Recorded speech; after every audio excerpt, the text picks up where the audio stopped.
The ancient Pilayarpati temple close to Karaikudi in Chettinad is one of the oldest and most famous of the 9 clan temples the small but affluent Chettiars still align themselves to. This temple, along with 8 others, spread across the district of Chettinad, were granted to the community by the Pandya kings who ruled this land in the 13th century. But the history of the small and affluent Chettiars, who at one time were the financiers to Southeast Asia, is still shrouded in mystery.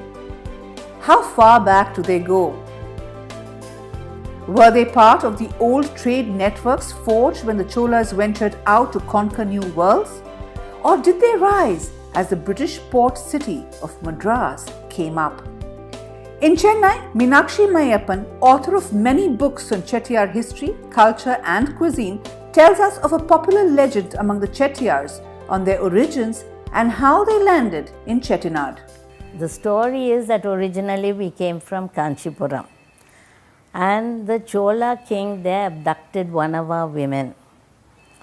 So all the women in the community en masse committed suicide. And then the Chettiars realized they couldn't live under the Chola kings and moved, and the Pandya Raja at that time gave them the land in Chettinad, and that's how they moved there and married en masse women from Tirunelveli. Part of the legend of the Chettiars is the old port of Puhar or Pumpahar, later known as Kaveri Patnam. An important early Chola seaport, it is believed to have been destroyed by a tsunami in the medieval period. While there is little memory of the grand port, the Chettiars have a close link with it. I've only been to Pumpahar once, but it has been the port that the Chettiars used, and every July they conduct a festival in which they enact the Chettiar history for over a period of 10 days.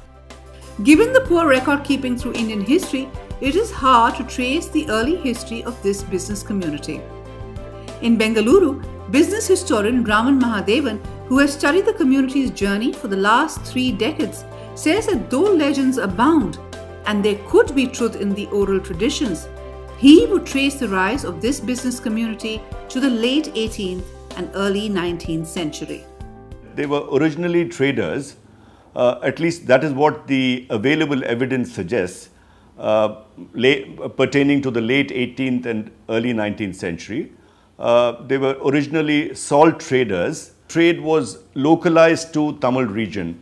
But around the early 19th century, you see them one big change occurring, which is that the scale of operation expands, and so does the commodity composition of the trade. And it would appear that the shift from local to interregional and then on to Colombo and in Ceylon. So this is where it would seem that in the first quarter of the 19th century or so, there are the first signs of their shifting to some form of rudimentary banking. Also, this is the period when the British banks had not arrived in Ceylon, and there was obviously a pent-up demand for credit, and some of the Chettiars, it would seem, took up banking as a supplementary or a subsidiary activity to trading to meet this growing demand for credit in Ceylon. This was the start of the spread across Asia and the Chettiars dominating the new city of Madras, which was being built. It is estimated that by the late 19th century, around 200 Chettiar families owned a large part of land in Madras, as it was used as a collateral for the money lent. The coming of the British in Madras resulted in the creation of a new economic space, whether it was banking, trade or investment in infrastructure, that is railways and plantations. A new order was being created and India was being integrated into the global economy. The Chettiars were quick to throw in their hat and aligned with the European managing agencies, often acting as financiers as they ventured into Southeast Asia, especially Burma and Malaysia. The organized movement of Chettiar capital to the overseas starts sometime around the mid 19th century, but really picks up steam after 1870s following the opening up of the Suez Canal in 1869 and the consequent sharp reduction in the travel time and distance between Europe and India provides an enormous boost to the markets. So it is only after this that from 1870s, 80s onwards that there is a very significant outflow of Chettiar capital from South India to all these parts. I mean, Burma was being opened, and it coincides with the opening up of these regions to colonial commercialization and crop specialization. Burma emerged as the major rice producer for the world, between 1870s and 1920. Malaysia ended up as one of the major producers of rubber and tin. Sri Lanka was cast as a plantation economy. So it is precisely at this time when these regions were being exposed to the forces of, shall I say, commercialization, and where there was a demand for credit, that the Chettiars, as shrewd businessmen, were able to perceive the opportunities for investment in these regions and move out of South India. Sadly, the Chettiar mansions in Karaikudi are today the only reminders of a glorious past.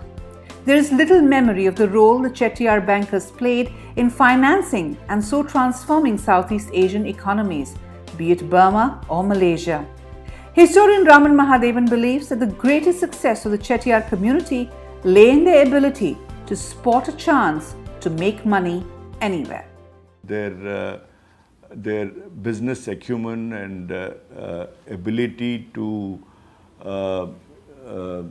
entrepreneurial ability to sense the opportunities which were emerging in the course of the 19th century, late 19th and early 20th century, and seize those opportunities and through the kind of system which they developed of networked banking. I think that's what enabled them to, in a sense, emerge as an economic force in South India. After all, it has been estimated that in 1890, their population was roughly 10,000, and their total assets, according to, of course, these are all rough estimates, according to this estimate, according to one estimate, their total assets was worth 10 crores. But by 1930, their population had increased to 50,000 and their assets were worth 150 crores. It's a phenomenal growth in a matter of, 30 odd years, 40 years. This also marked the peak of the Chettiars in business. An economic depression, the world wars, the Japanese takeover of the region, and the strife that followed forced them to leave their businesses and land. It was really the depression of the 1930s which triggered this crisis. The depression itself resulted in in industrial recession and therefore a fall in demand for primary products from these various countries, the colonies, and that resulted in the sharp fall in the price of primary products. I mean, whether it was rubber, whether it was rice, whether it was tea, and with the result that the debtors who had taken loans from the Chettiars by providing land or immovable assets as collateral were unable to repay the loans. So they were saddled with land, which was not worth very much at that point of time, because given the sharp fall in prices and the depressed land market.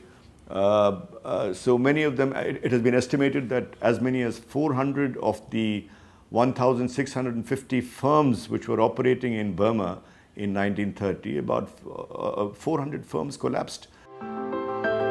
It was a crisis that the community just couldn't get over, and many believe that the golden days of the Chettiars ended nearly 80 years ago.